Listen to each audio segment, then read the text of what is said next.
it's a big topic, so lots of different things to cover. On-site content can mean many things to many different people. Um, and likewise, customer experience is a major topic. It's a major differentiator these days. And how we wrap all this up into digital marketing and digital thinking is a challenge, but also an opportunity to compete more effectively and to capture the attention of customers. So let's continue. My main focus here is not just on what customers want, but also what does Google seem to want from content. Google sometimes gives us mixed messages about the quality standards required, the types and formats of content, how you should mark up that content in the code of your website, all that type of stuff. So we'll discuss some of that in relation to probably the past 12 months of Google algorithm updates, of which there have been many. We'll talk a little bit about the morals of SEO-driven content, because this type of moral terminology is something that Google comes up with a lot, and they seem to tie that also in with their view of customer experience. We'll talk a little bit about AI, because I don't think you can talk about content in 2024 without really addressing AI in some capacity. I'll talk a little bit more about how to differentiate based on content. And as you might expect, that also leans into customer experience, because the content that will perform best for you is the content that is aligned most closely to customer needs, customer wants, and content that contributes to a good customer experience. We've all had experiences where content has developed or contributed to friction or distraction, pop-ups, unnecessary jargon, paragraphs of content when one sentence will do. So we'll talk a little bit about differentiation with a view on SEO as well. So looking at customers, but also how customers will find your site. So we'll try and wrap all this up into one presentation. It's a big topic, but yeah, feel free to interrupt, ask questions, and we'll see how we get along. In terms of who I am, my name's Martin. I'm the marketing director at ICS-digital and ICS-Translate. We are a medium-sized digital agency working worldwide in many languages, and content is a huge part of what we do. So we've seen pretty much everything there is to possibly see in some of the most competitive and highly regulated industries in the world. So we know the advantages of good content and where poor content can be expensive and self-defeating. And I'm very thankful to SendPulse for inviting me to, do this webinar today. So let's backtrack a little bit and look at these algorithm updates from Google, and also some of the SEO fundamentals. So it used to be that algorithm updates were, regular, but not like an everyday occurrence. People might be familiar with Penguin and Panda and all of these things, which were massive shifts like 10 years ago. Now we're getting an update almost every month. If you look at the right-hand side, we had a core update in November, a spam update in October, and you can look all the way back to 2022. Lots and lots of updates. The common factor is quality. This is what Google wants us to focus on. But quality isn't really a helpful with you romantically, because they said you weren't a quality partner.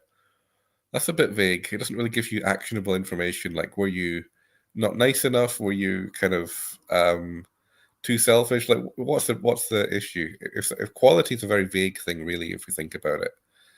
But the main thing that Google seems to emphasize from a quality perspective is writing for people, writing for the user, not thinking about SEO, which is it's something that we should take on board from Google, but not religiously follow, I would say, because as we'll come to learn in some of the following slides, Google doesn't give us the full story. And Google does have this moral terminology, once again, to anything that might be seen as manipulative. So anything to try and obtain rankings, Google will see, well, they say it's manipulation. They could even say it's spam. But really, anybody involved in a digital business, they want to rank. You want to be number one.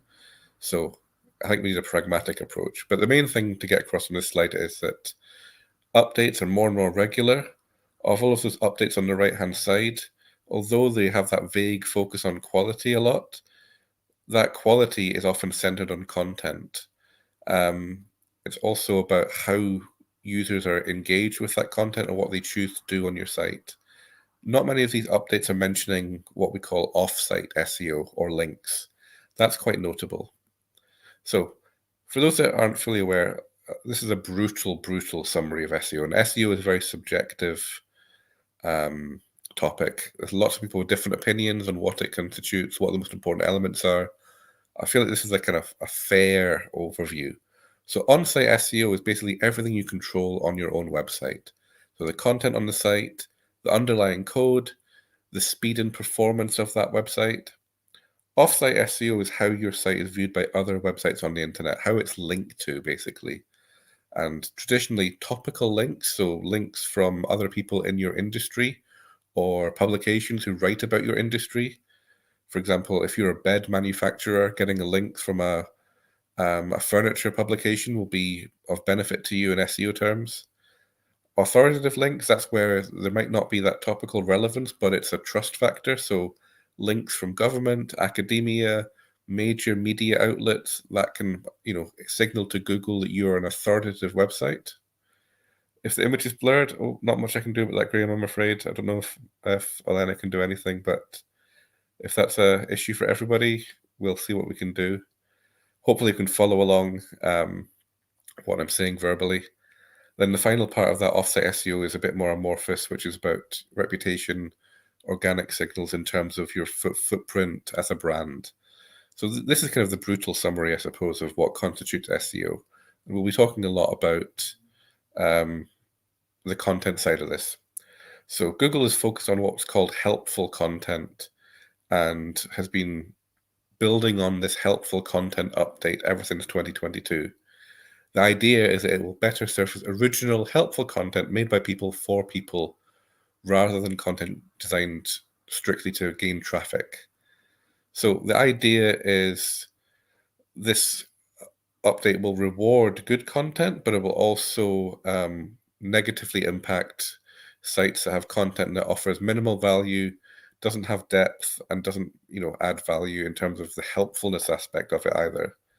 So when reflecting on this, it's important to look at it from a customer experience perspective as well. Thinking about your own sites and the pages that they cover. Are all these index pages helpful to users, or are some of them a bit more selfish? Are you talking more about your product, its benefits and features, versus what a user might be looking for? If the answer is no, then there's work to be done.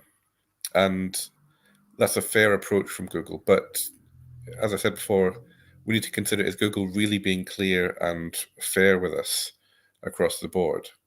So this is what Google says from, on its own documentation. Sites that focus on providing the best content and experience for people and uphold the spirit of our principles are more likely to do well in Google search results. Now that phrase there, uphold the spirit of our principles. I don't know about you guys, but I find that quite hard to relate to a massive multi-billion-dollar corporation. I don't even know if it's possible for such an organization to have principles, especially one that clearly loves profit as much as Google does. So it's a little bit tricky. Google does describe a lot of these things in moral terms and quite judgmental terms. And there's a practical reason for that as well as a philosophical reason. The practical reason is that if everyone's trying to manipulate search results, it makes it a bit harder for Google to reward sites that are, quote, the best. But I don't think the answer is for all of us to do nothing and let Google pick a winner. That doesn't seem fair when we all have commercial goals and we all want to get ahead for our businesses or organizations. I think this moral aspect is something that you need to treat with a pinch of salt and factor into the approaches that you take for the content you create and the SEO strategies you develop and the customer experience that you offer. So Google's preferences are important, but they're not the whole story. There's definitely a gap for more pragmatic content specialists and marketers. Hopefully that makes sense. going a little bit beyond that, it's worth looking at, is Google being truthful with this? Do they even have an obligation to be truthful with this? Google's been pretty vague about what actually will rank. Google's been openly hostile against the concept of SEO, really. It's only more recently they've started to address it a little bit with things like guidance on quality or guidance on, again, customer experience, how fast your website is, how does it load, is it providing interruptions and pop-ups and things that harm the user experience? Google's good at giving guidance on that. So you shouldn't ignore user-friendly advice, methods to mark up code, all that kind of stuff. But I think it's also important to take a quizzical view with what Google is saying. Why is it providing certain aspects of guidance? And also interrogate anybody who's trying to tell you anything about SEO content and customer experience, including myself, because they might have a horse in the race. They might have an angle. Moving on. So let's talk a little bit about AI, because we can't talk too much about content without talking about AI. Again, going back to what Google says, our focus on the quality of content rather than how content is produced has helped us deliver reliable, high-quality results to users. So that would seem to imply that Google doesn't mind if it's human content, AI content, content written by a particularly clever monkey. So long as it's helpful to users, they don't really care. So, sounds reasonable? Well, they, they go on to say, using automation, including AI, to generate content with the primary purpose of manipulating rankings in search results is a violation of our spam policies. So they're kind of giving with one hand and then taking away with the other. Because once again, all of us want to rank for terms. All of us want to get useful traffic and grow our organizations, grow our businesses. So this approach here, it comes back to the moral terminology. It's all mentioning phrases like manipulation, spam, violation, quite odd terms, I'd say, for a private enterprise. So this is where, people ask me and my colleagues, are we terrified? Because we do, we do over 1 million words of human content and, thousands and thousands of pieces of localized content. So should we be afraid of AI, or should we be reassured by Google's focusing on, the helpful content aspect? I think for us, it's a real dilemma, because we'll have to see how things evolve and see what is the most appropriate approach to getting the results for our clients. But definitely in this age of AI, there's lots to consider, both in terms of practicalities and in terms of what Google is saying. And some of that also comes down to, again, the business context, not just what is right for users from a customer experience perspective, but what's going on in the corporate landscape. So you've got ChatGPT, which is from OpenAI, which is funded heavily by Microsoft. Then you've got Bard, which is Google's platform for AI content and information retrieval. So the question really is, is Google going to favor Bard written content over ChatGPT content? I think it's debatable. In terms of the practical use for content creation and all this type of stuff, I would say ChatGPT is better at creating text, more or less, than Bard. Bard seems to be more about contextualizing answers and snackable information, retrieving answers to your questions, which you might expect given it's a Google innovation. So they're the kind of leaders in information retrieval and search. You'd probably expect that. Anecdotally, I feel like ChatGPT is a bit better for creation, but there's lots in here. I mean, a bit like Betamax versus VHS, if people remember that type of corporate battle, or Blu-ray versus HD DVD. I think there's a real potential that the business context of this actually shapes what happens in future. But both of these platforms emphasize that while they're evolving, they're based on lots of prior research. It's not like it might seem like it's an overnight innovation, but this has been going on for years. And a lot of that research is proprietary. So people have invested money in this and they don't want to lose. This might influence the type of opportunities available to you to create content and how that content will be seen by search engines. So that business consideration can't be removed. as well as the objective use value. And I don't think it's going to be a meritocracy. I don't think the best one's going to win. I think this business context will shape things. Once again, as Google is also quite opposed to the fundamentals of SEO, i.e., all of us doing something to rank our own sites to perform better with the goal of gaining more customers. That moral terminology, that use of terms like spam and violation of policies for anything with the purpose of gaining rankings is very, very sweeping, I think. So what's it going to be like in future? I think it's going to define the SERP. So SERP stands for Search Engine Results Page. I think it's worth paying attention to what this might mean for the user experience. It could be that we might see questions being asked and answered within the search engine results page itself, which might lead to publishers and website owners feeling a bit cheated if they don't get that traffic. It might mean they have to be a bit more clever about how they fight for top rankings. If it does seem like the top 3 answers will gain more prominence than they already do. So that could mean a lot more fierce competition, more investment required, and also, I guess, investment in those fundamentals of SEO that I talked about at the beginning, not just the on-site side of things, but also the off-site. So getting strong, relevant, topical links to your site, having the best possible content based upon your resources, and making sure that you are as competitive as you can possibly be without falling into the trap of fatal half measures and trying to compete for terms that you are not going to be competitive for. That's a wasted time and effort. So you need to be honest with yourself here and think, where can I offer the best customer experience with my content? Where am I an authority? Where can I provide the most helpful content? So that's something to bear in mind, I would say, in terms of how people might navigate the SERP. And again, the business context can't be removed from all of this. The limits on use may be political and economic rather than technical or value-based.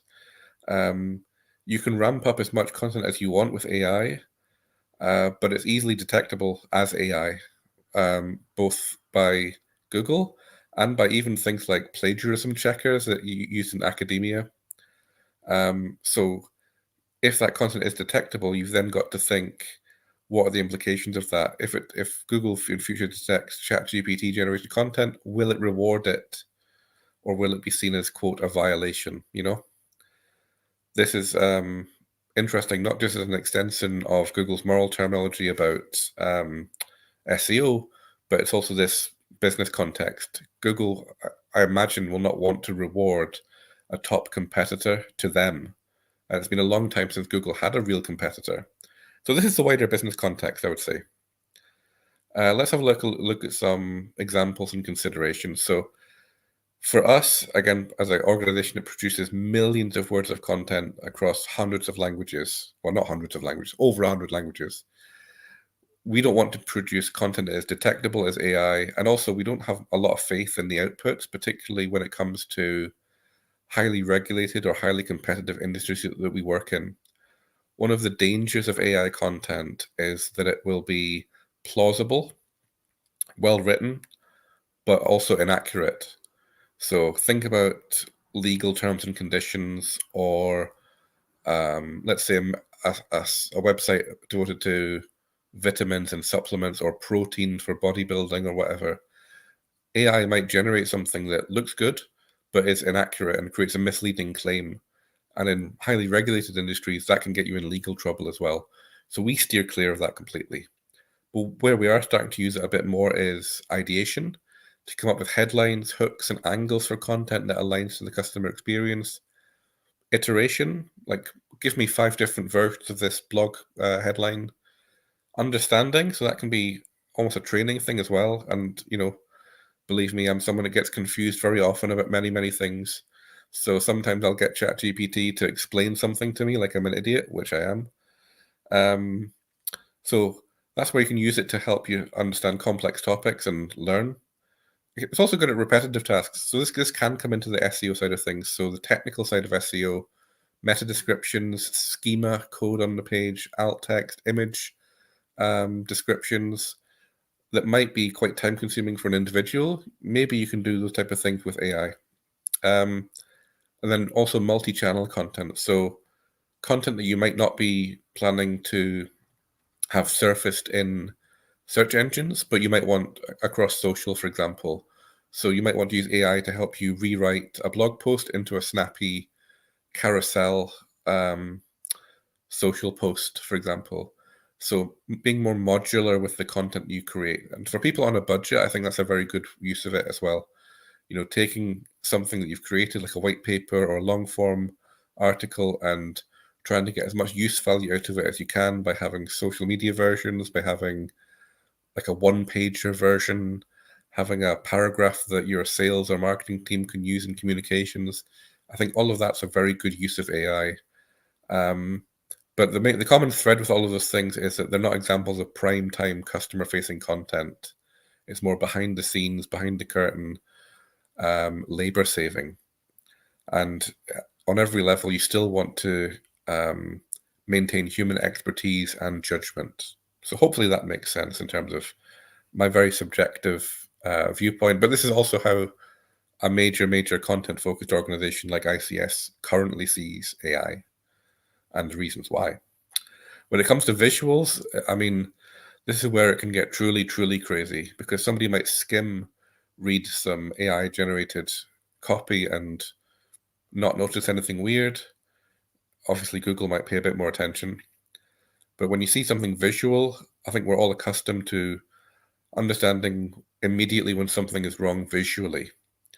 So in the example on the bottom right, the prompt was a cat curled up asleep on the couch, and that picture has a cat with human legs and pajamas. So, you know, bit creepy, bit weird, and definitely not whatever the person searching would be looking to use in their campaign. So I think this is still in the realm of novelty. You'll see a lot of PR campaigns and a lot of social media campaigns using quick AI content as a real quick and dirty way to get commentary, to get some different perspectives, or to prompt a conversation without any pretense at being good or perfect. So I think on the bottom left, you've got an example there of Beyonce as Queen Bee. And in the middle one, you've got examples of sport mascots with real life creatures. So that's just, it's on the realm of just doing stuff for fun. I think when it comes to more customer focused content, it has more limitations, again, due to accuracy. You know, if you're a travel firm, using AI design might misrepresent a resort or a hotel. You've got to bear in mind, what is the purpose of the content you're creating, and does it contribute to the customer experience in the way that the kind of funny ones here do, or does it degrade the customer experience, which would be I'm producing something inaccurate or misleading, which is still really possible. But that might change over time. You know, things are moving pretty quickly. In terms of pitfalls to avoid, because AI is trained on, the queries and prompts that we give it, it can replicate human prejudice, human bias, human mediocrity. If you've ever used AI to try and generate a sales message, you'll just see how badly trained it is by not very clever salespeople. And it'll come out with something quite jargony and pushy and not very pleasant or not very clever. So need to make sure that the normative loading of AI content is accounted for. Need to make sure you don't fall victim to content bloat, creating stuff for the sake of stuff. It's so easy just to create because it's free and it's plentiful. So people end up diluting their relevance by just shooting out loads of content, making it even harder for customers to understand what they're about, and again, degrading that customer experience. Also touched upon the accountability and reputation side of AI. Need to make sure that you're legally compliant, depending on what it is that you do in your industry. And then also that issue there about plausible but poor quality outputs. If something that looks truthful to a layperson but is actually incorrect, that can also get you in trouble and lose trust with customers. Transparency and attribution is a big one as well. It's like who's responsible for the creation of this content, because it is all these models have learned from somewhere, so that's a factor. And then also, how do you choose to differentiate without falling victim to an echo chamber? If everyone starts using the same AI based on the same prompts, based on the same learning models, you're not really going to have much of a brand. So this is where I think some quite traditional principles about brand identity, personality, things like humor and playfulness, lightness of touch. AI is not great with that. So this is where you need to think, what can I create with AI that I can't create with human-led content? Human-led content that might be better for the customer experience, might provide a better on-site experience because it's more empathetic to what customers are looking for, that is more based upon reality. Because again, AI can have no direct experience of your product. It doesn't know. Whereas if you're the expert in your field, be it in travel or e-commerce or automotive or whatever, you can hone in on what the customer really cares about, not what the AI thinks it might care about from a very partial view.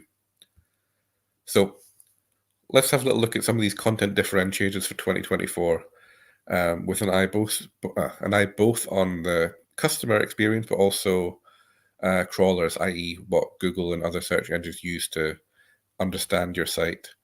Coming back to the helpful content approach, I think this is something worth taking away, reading in detail what Google says about helpful content. Again, the system allegedly generates a signal that is applied across the entire website, and it's just one of several signals considered by Google Search. But the emphasis that Google Search places on this is really notable.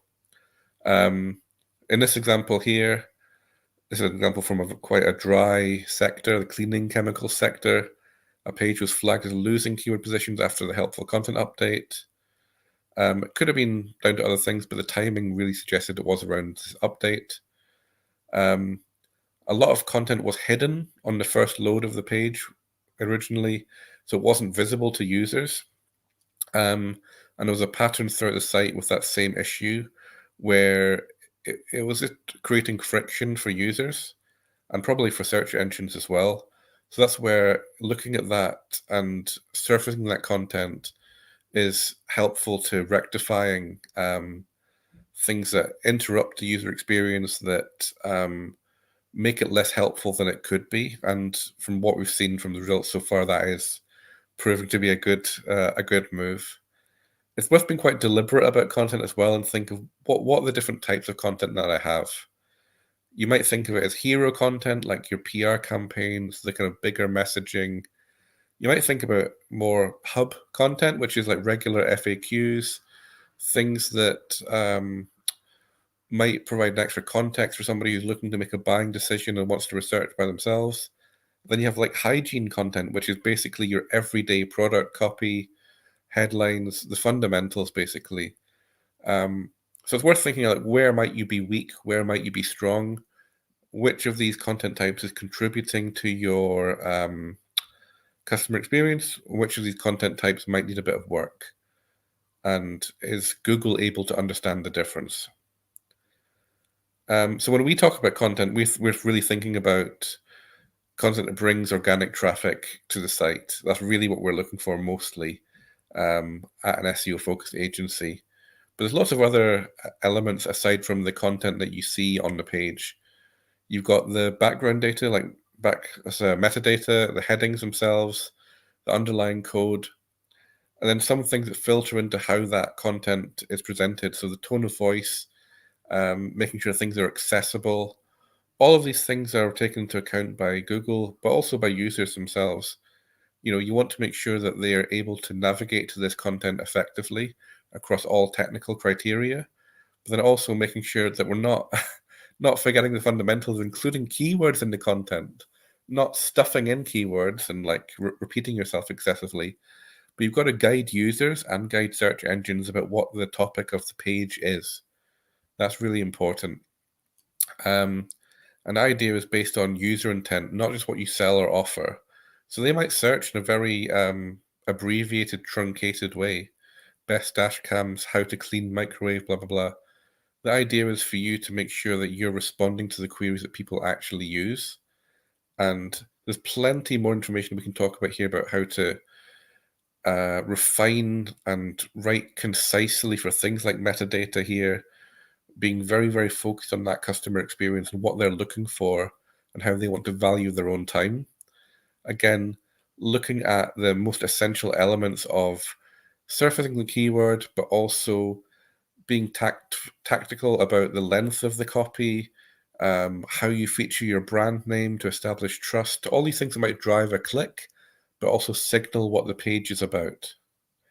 There's lots of different approaches you can take, not just for metas, but also for headings, which is a similar discipline, being very disciplined with your content and making sure that each element of the page is titled correctly in a meaningful way, not being euphemistic, not using massive pieces of jargon, but responding to queries, inserting some of the questions that people are looking for answers for is useful, but it's also useful to search engines as well, looking to understand the subject of that page.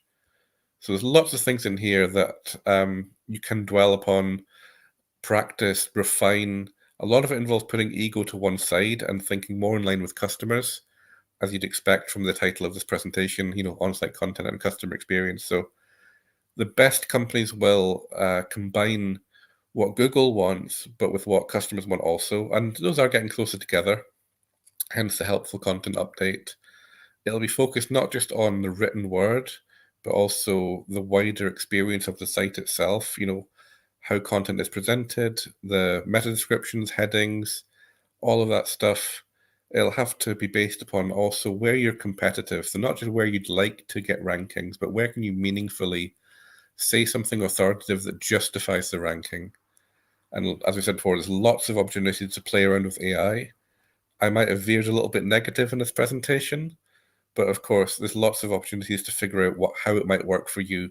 But I'd be very mindful of the business limitations, of the wider context around the corporate battle between, Microsoft and Google and Bing. And I'd be mindful also about Google's moral terminology and how much you want to take that to heart in terms of what they are currently policing, what they currently want, and also what parts of that you can put to one side. Because again, ultimately, we're all about creating value, generating useful traffic, converting visitors into customers, and ideally doing that through an exceptional approach to customer experience and the content strategy that you put forward. So that's about it in terms of the presentation. I would love to answer any questions. As Elena said, the slides will be available as well after the discussion. And yeah, I'm also available on LinkedIn or wherever else to chat about any aspect of this. Feel free to fiercely disagree, give rapturous applause, ask any questions. Happy to help.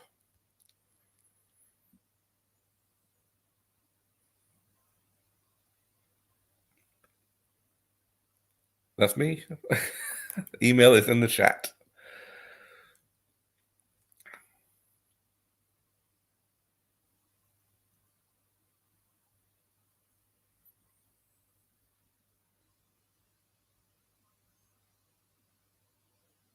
I think everyone must be shy today. No questions. Okay, Mark. Thank you very much for the presentation. It's really helpful, useful, so many examples. I'd like to ask a question about using AI tools in content creation. What would you recommend how to use AI tools just to help creating meaningful content? Yeah, I think one of the best things is to help with the ideation of that content. So, as I said before, I think putting in briefs and prompts is a really good way to try and get some inspiration about where to start. Certainly, it can speed up the process of generating a good hook or a title for an article or a blog or a white paper or whatever kind of asset you're creating. And you can, make it make it conversational. You can feed the AI and say, look, I want to perform better among these customer audiences. They have these attributes. I want to rank for these type of keywords approximately. Give me 20 examples of a headline. And that can just speed up your own thought process. I think in that it's also important to rewrite your own contribution to make sure you're not just copying and pasting direct from AI. All of this stuff will need some curation and editing, I would say, to get away from that risk that it produces something inaccurate or off-brand. But yeah, I think the main thing is the behind-the-scenes stuff where it can help speed up what might already be going on in your brain. But if you can use it to speed up the inspiration process, I think that's a really good one. Okay, thank you. And I can see a question in the chat from Graham. What do you think brand awareness means for Google and SGE? Well, I think brand awareness is a really it's a very tricky topic. So I kind of addressed that a little bit at the start in the SEO fundamentals slide. Google definitely seems to reward websites that have the attributes of a brand. So the more you look like a well-known brand in terms of your footprint, the more Google seems to trust you. So an example of that would be where Google might be ranking number 1 for, green Nike sneakers, potentially, just as an example, ahead of a website that only sells trainers and sneakers. And you think, well, why can that possibly be? And part of it is that Google understands that human beings see Amazon as a safe choice. You pretty much know that Amazon is probably not going to be the cheapest, but also not the most expensive. They're not going to scam you. It'll arrive pretty quick. So I think that's kind of where having a brand can help. So it's not just about your own expertise, but if you have that trust factor, that's kind of what will help you, I suppose, to get more clicks from the SERP. Especially in a commoditized industry where people are selling very similar products. If you look more like a brand, you might get that click. And because Google understands that, ironically, Google might rank you higher than somebody else. So it all kind of is interconnected, I would say. Another question there from Rodzina. Happy to answer that one.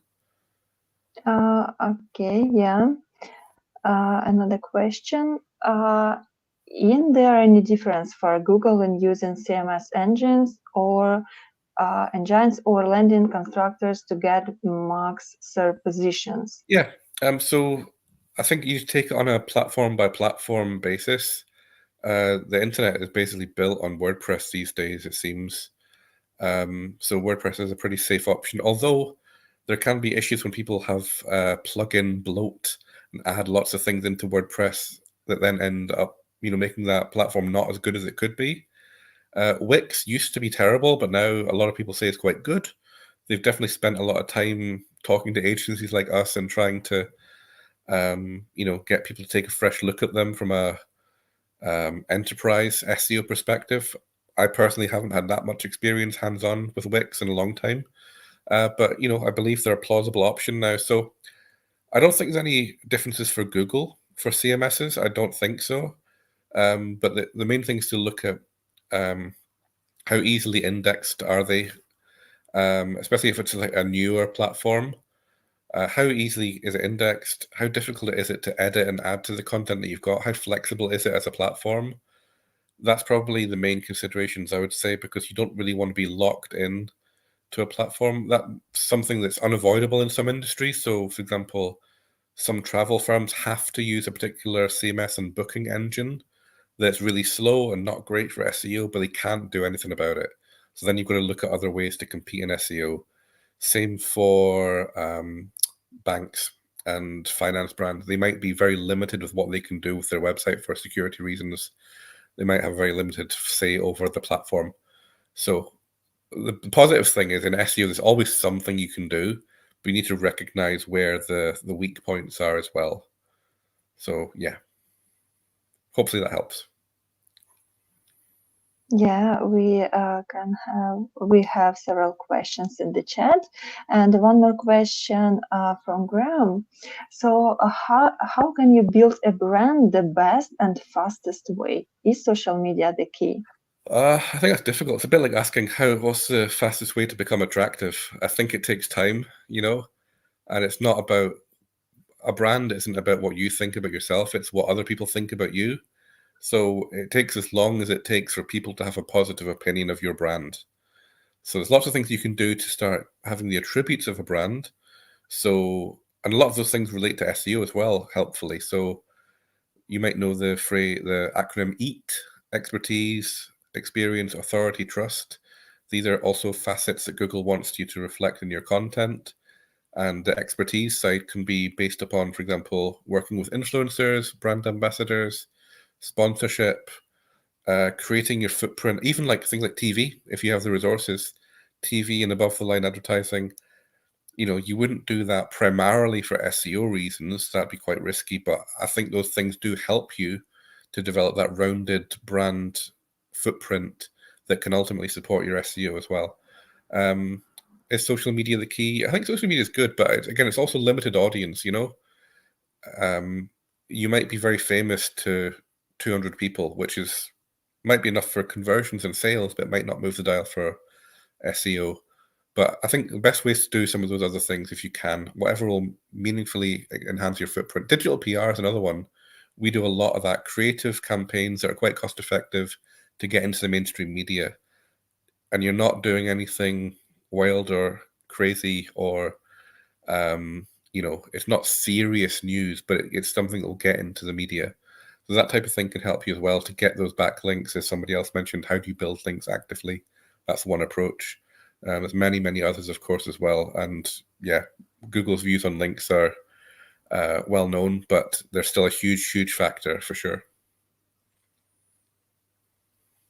Yeah, thank you very much. I can see one more question. The question from Nigel. I hope I pronounce your name correctly. Correct me in the chat, please, if not.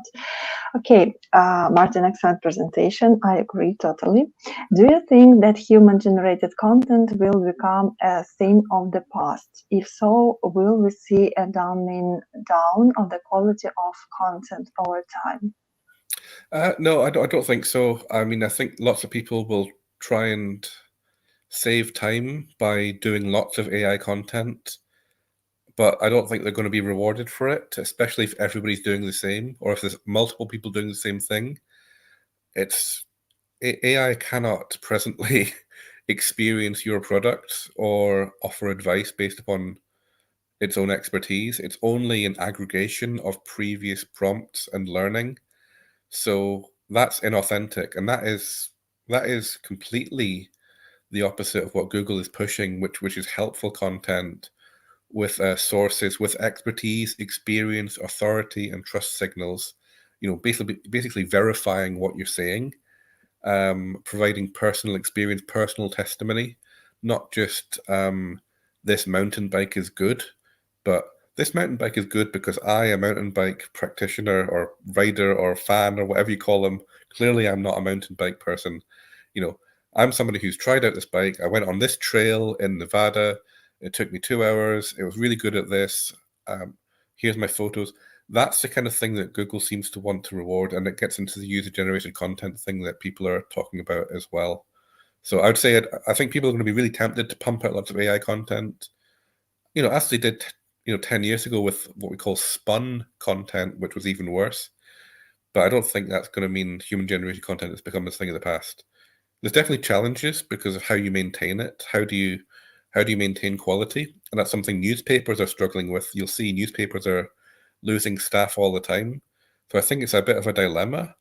But I also think there's a real risk of that dumbing down because there might be some landfill content being created. So it's a bit of both, I suppose, there, Nigel. Okay, great, thanks. 2 questions added. How important is to produce timely content? I think it's partly useful. It depends on your industry. If you're in, for example, finance, and you can get benefits to giving a quick response to, for example, an IPO or a share price fall. Timely is is essential. There's no point writing something about that a week later after the moment has gone. If you're not in a time-sensitive industry, I would say don't force it. And I'd also look at your competitors as well and think, what's the benchmark? Because there's no point spending money and becoming exhausted producing lots of content if the bar is actually much lower, the bar to succeed. So I'd try and be quite opportunistic with that. But if you are in a industry where things do move quickly and you do need to give a response and you do need to be ahead of the curve, and that might be in all sorts of things. It could be with product releases in IT or software where you have to have a solution. It could be lots of things. But I think for most businesses, there's no need to go crazy with doing stuff immediately, probably. Depends on your sector, I guess. Okay. And one more question from Latina. Martin, can you give some examples of how to use AI in content creation? Some links or websites, etc. So yeah, like I say, I'm not a huge fan of public-facing content using AI. I think the best content would be content it might be prompted by an AI, but then you've rewritten it, so you've done labor-saving activity, and then used what you know as somebody who knows your customers to create on top of that, to create something unique that isn't immediately detectable as AI, which, as I said in the presentation, could be a risk in future. And then secondly, it's something that will be more aligned to that customer experience because you know your customer, or you'll know something about your customer. So I'd say that's kind of where using AI to help you is the best way. I couldn't even name a single website where I thought that is all AI content clearly and it's great. I've definitely seen examples where it's like affiliate websites and it's review content and you can tell it's AI, but an AI cannot review garden furniture because AI doesn't have buttocks to sit on a garden sofa, you know? So it can't give you an honest review because it hasn't experienced the product. So in that sense, it will only ever be quite vague.